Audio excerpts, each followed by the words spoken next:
સૌ હરિભક્તોને આજે હું સહજાનંદ ડોક્યુમેન્ટરી બતાવવાનો છું. જો જે આવી શકવા અસમર્થ હોય એ આ યુટ્યુબ વિડીયો મારફતે જોઈ શકે છે.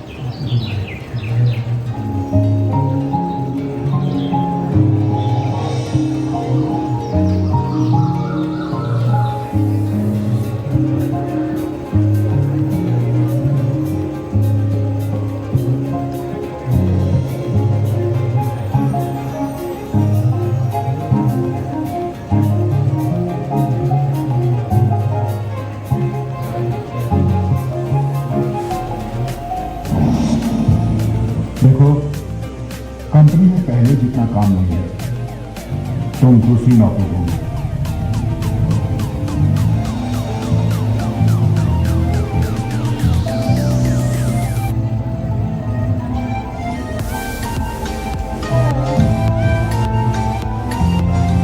आपके अनुभव के अनुसार हम आपको कोई पैकेज नहीं दे सकते, सॉरी.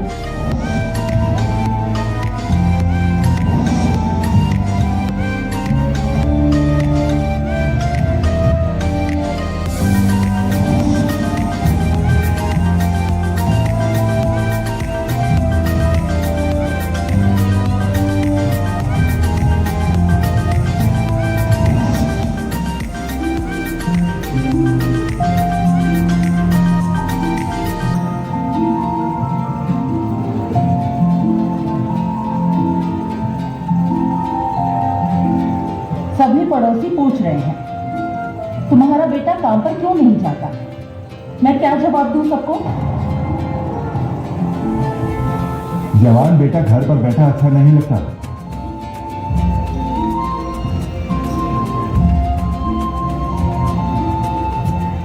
मुझे लगता है तुम्हें कोई काम ढूंढ लेना चाहिए.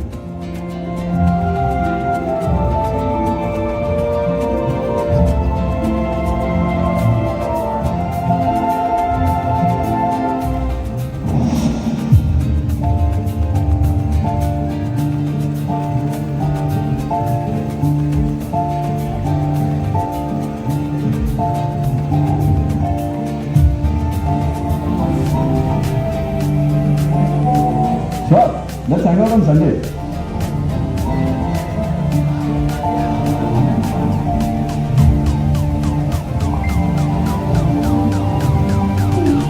I'm busy, guys.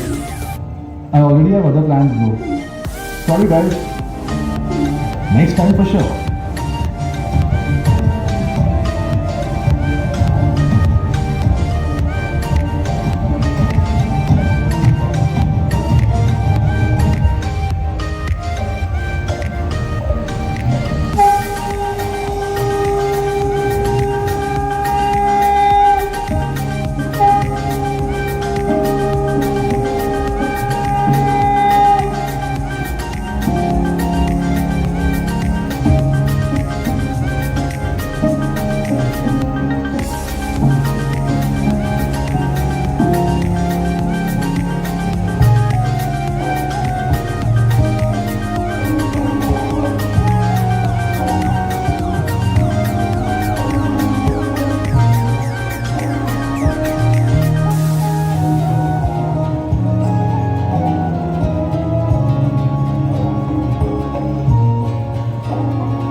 मुसीबत में हो, खो गया.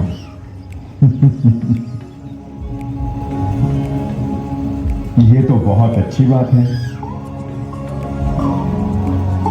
इसमें क्या अच्छी बात है?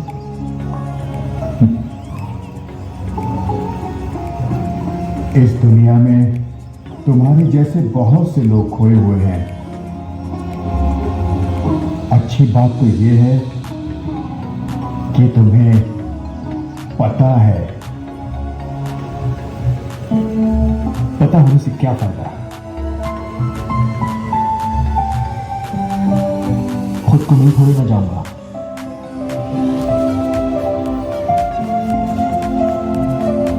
यहां बैठे रहने से मिल जाओगे. तो क्या करूं? जाओ कहीं के।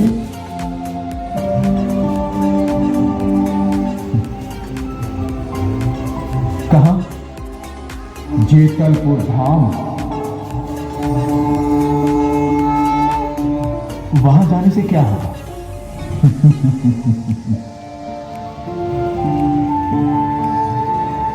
इस पानी का आगे जाकर क्या होता होगा?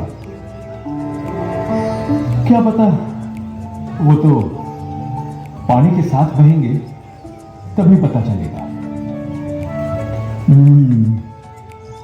एक मिनट।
अहमदाबाद जिले के दसक्रोई तालुके में स्थित है जेतलपुर गांव। श्री स्वामीनारायण भगवान ने अपने हाथों से जो 9 मंदिर बनवाए थे उसमें से यह एक है, जेतलपुर स्वामीनारायण मंदिर।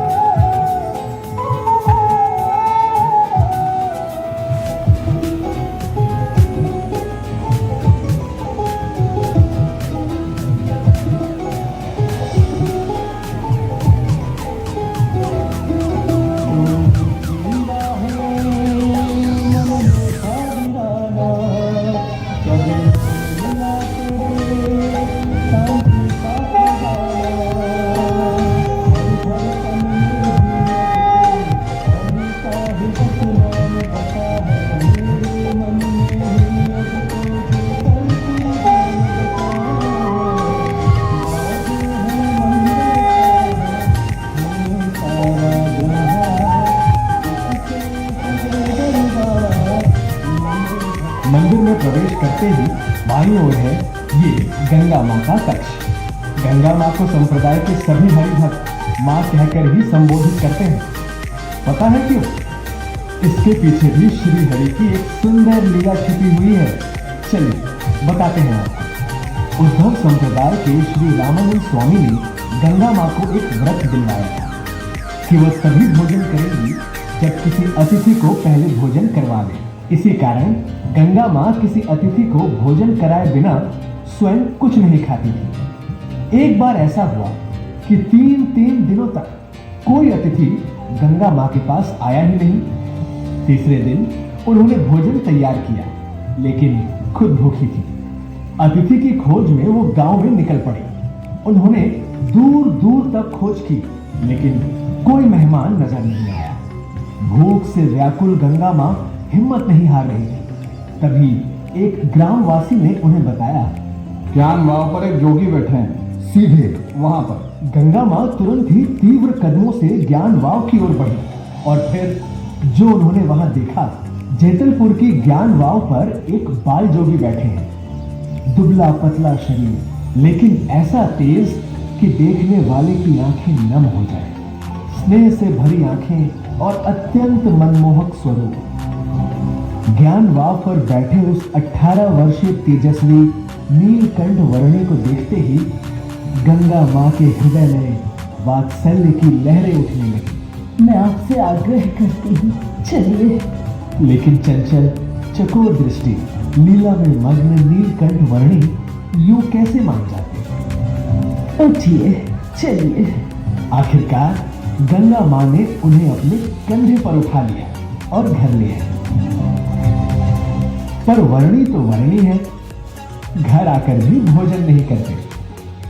गंगा माँ, यदि आप मुझे अपना बेटा कहें तभी मैं भोजन करूंगा। गंगा माँ पहले तो संकोच करती है, लेकिन फिर उनके हृदय से प्रेम की प्रचंड लहर उठती है और वो अपने मन में भरे स्नेह को बरसाते हुए बोल उठी, बेटा, रसोई ठंडी हो रही है, खा लो ना।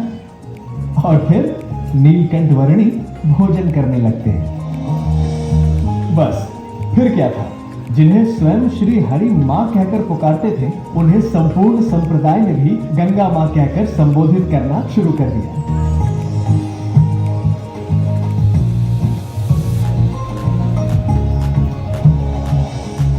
गंगा माँ जूनागढ़ के महान संत नरसिंह मेहता की पुत्री कुंवर बाई की छठी पीढ़ी में जन्मी। वो मूलतः नारदपुर की थी और विवाह के बाद जेतलपुर गांव में आकर बसी।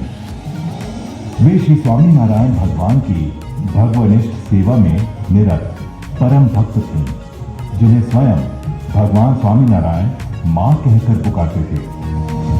ये वही उनका पावन प्रसादी घर है जहाँ श्री हरि नीलकंठ वर्णी स्वरूप में पधारे थे और गंगा माँ ने पूर्ण श्रद्धा से उनकी सेवा की थी। उद्धव जी के अवतार माने जाने वाले श्री रामानंद स्वामी जी यहाँ कई बार पधारे हैं। श्री जी महाराज ने इसी घर में अनेक बार भोजन किया, विश्राम किया और असंख्य लीलाएं की। उसी पवित्र स्थान पर आज भव्य श्री स्वामी नारायण मंदिर निर्मित है। गंगा माँ के कक्ष में आज भी ये दिव्य प्रसादी वस्तुएं संरक्षित हैं। सद्गुरु श्री रामानंद स्वामी की चाकड़ी, जूनागढ़ के नरसिंह मेहता का चंदन घिसने का पत्थर, ओसियो, कोठी, मिट्टी के भंडारण पात्र, प्रसादी के थाल, थालियां, लोटे, बर्तन, सासर, तांसे, आटा गूंथने की चक्की, बैठने के पाटले, हांडी, घड़ा, संबेला, चीनी रखने का पात्र, छोटा तवा तथा चटाई और प्रसादी की सीढ़ियां जैसी अनेक अलौकिक प्रसादी वस्तुएं आज भी वहां विद्यमान हैं। गंगा माँ के घर के बाहर श्री हरि मंदिर के निर्माण के समय चूना पीसने के लिए उपयोग में आया पवित्र पत्थर भी अब तक वहां रखा हुआ है।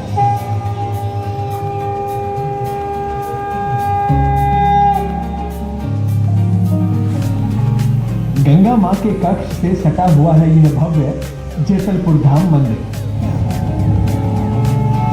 यह मंदिर संवत 1822 फाल्गुन वदी अष्टमी अर्थात ईस्वी सन 1826 में निर्मित हुआ था। 3 मंजिला यह विशाल मंदिर बिल्कुल राजमहल की तरह ही लगता है।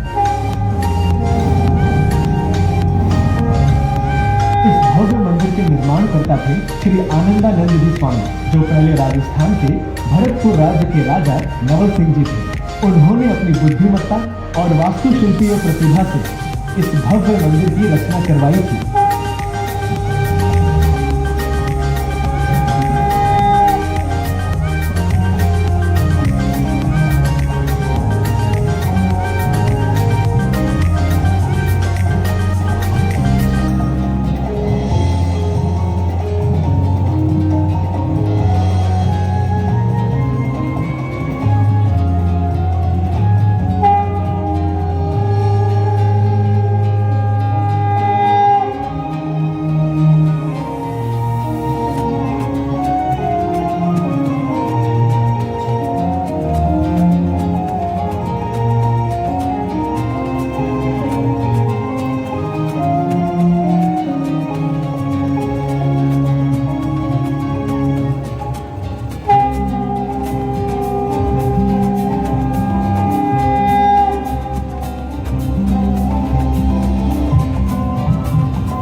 इस मंदिर में मुख्य रूप से 3 विशाल शिखर हैं, साथ ही 2 छोटे शिखर और अनेक छोटी बड़ी गुंबदनुमा झरोखों की रचना भी। यहाँ दर्शन के लिए जो भी आता है उसका चित्त इन अद्भुत कलाकृतियों की ओर खींचा चला जाता है।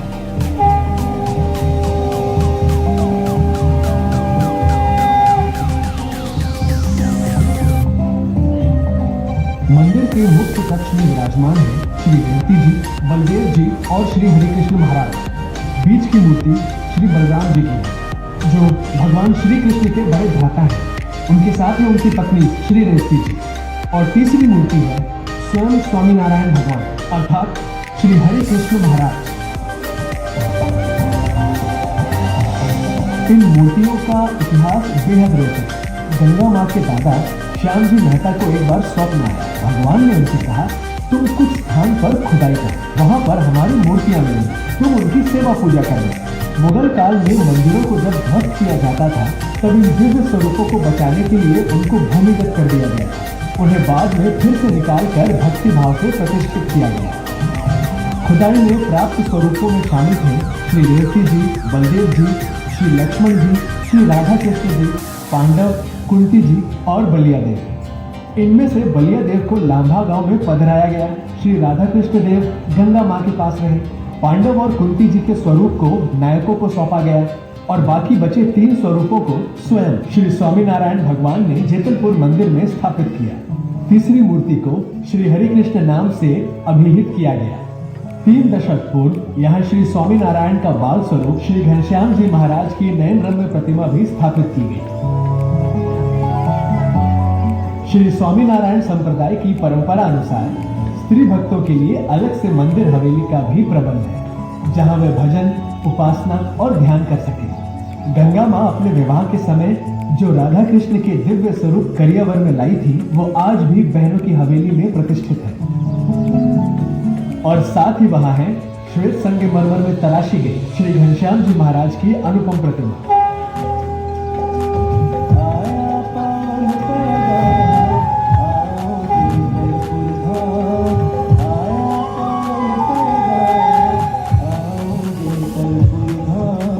यहाँ की सभी मूर्तियां इतनी सुंदर हैं कि इनका एक चित्र लेना तो बनता है।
मंदिर के सामने स्थित है एक भव्य सभा मंडप, जिसे सद्गुरु श्री आनंदानंद सभा मंडप के नाम से जाना जाता है। ये पूरा मंडप शुद्ध काष्ठ से निर्मित 3 मंजिला और अत्यंत विशाल है, जिसपे अद्भुत कलाकृतियां समाई हुई हैं। यहाँ दर्शनार्थी हरि भक्त सामूहिक रूप से धूम, सभा प्रसंग, ध्यान और भजन कर सकते हैं। भगवान के विभिन्न चरित्रों के फोटोग्राफ के माध्यम से यहाँ आने वाले भक्तों को जेतलपुर की जानकारी सहजता से प्राप्त हो जाती है। मंडप की ऊपरी मंजिल पर त्यागी संतों के निवास हेतु धर्मशाला की व्यवस्था भी है। यज्ञशाला के आगे स्थित है यह दिव्य अक्षर महल। ऐसा माना जाता है कि यह महल मुगल काल में निर्मित हुआ था और श्री स्वामीनारायण भगवान के समय में जेतलपुर के अग्रणी भक्तों ने यह महल भगवान को अर्पित कर दिया था। जब जब स्वामीनारायण भगवान यहाँ पधारते वे यही ठहरते। महल में कई कक्ष और निवास की समुचित व्यवस्था है। महल के समीप ही स्थित है तेज सरोवर, एक विशाल सरोवर जो इस संपूर्ण परिसर की शोभा बढ़ाता है। महल में एक शिव जी का मंदिर भी स्थित है। साथ ही संप्रदाय के प्रथम आचार्य श्री अयोध्या प्रसाद जी महाराज द्वारा प्रतिष्ठित श्री हनुमान जी तथा श्री गणेश जी के अद्भुत स्वरूप भी यहाँ विराजमान हैं। अक्षर महल के बगल में स्थित है यह सुंदर अक्षर फूलवाड़ी।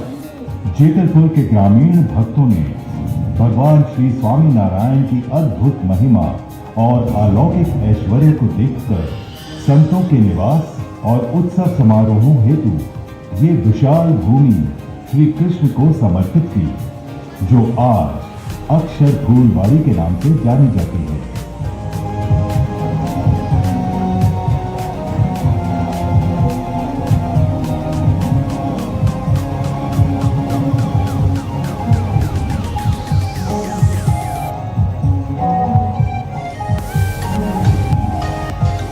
यहाँ अनेक प्रकार के वृक्ष हैं, एक भव्य बागीचा है और 200 वर्ष पुराना बोरसली का वृक्ष आज भी महामुक्त संत के भांति दिव्य दर्शन देता है।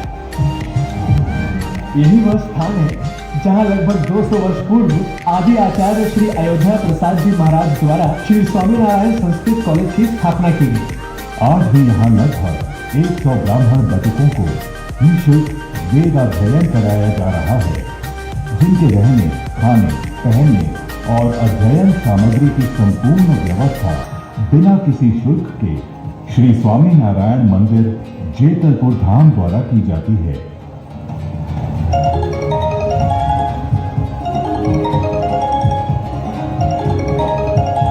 अरे कहाँ है तू? ये तो बहुत ही अच्छी जगह लग रही है। जेतलपुर धाम। अकेला क्यों गया? हमें भी साथ ले चलना था। अगले संडे फिक्स करते हैं, सब साथ में चलते हैं। हाँ चलो, पूरा दिन वहीं बिताएंगे। यही वो स्थान है जहां प्रभु स्वयं प्रतिदिन दंत धावन यानी दांतों की सफाई और स्नान किया करते थे। ये दूसरी छतरी भी देख रहे हैं। क्या आप जानते हैं कि ये स्मारक क्यों बनाया गया है? यहाँ पहले एक नायक यानी लोहे के वृक्ष जैसा मजबूत पेड़ था और प्रभु उस पर झूला बांधकर झूलते थे। ये है बेनीबा का घर। कभी इस घर पर प्रेत बाधा थी। गंगा मां ने बेनीबा को एक पत्थर प्रदान किया, पर ये कोई साधारण पत्थर नहीं था। ये वही पावन प्रसादी पत्थर है जिस पर बैठकर श्री हरि स्नान किया करते थे। और उस दिव्य प्रसादी पत्थर के आने के बाद इस घर से भूत प्रेत का उपद्रव पूरी तरह शांत हो गया। इस अक्षर फूलवाड़ी में 2 विशेष स्मारक दर्शनीय हैं। पहला गंगा मां का स्मृति स्मारक और दूसरा आनंदानंद स्वामी का स्मृति स्मारक।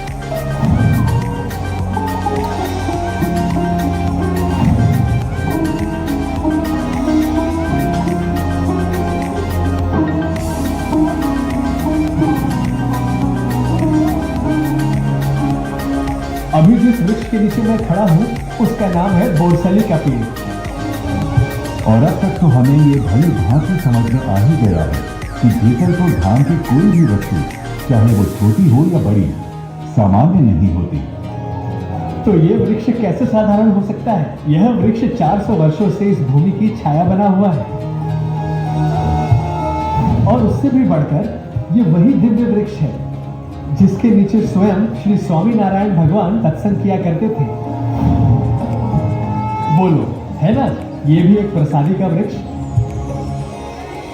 जेतलपुर स्वामीनारायण मंदिर में मंगला से लेकर शयन तक दिन में 5 बार आरती होती है, और आरती के समय यहाँ का वातावरण दिव्यता और भक्ति में सराबोर हो जाता है।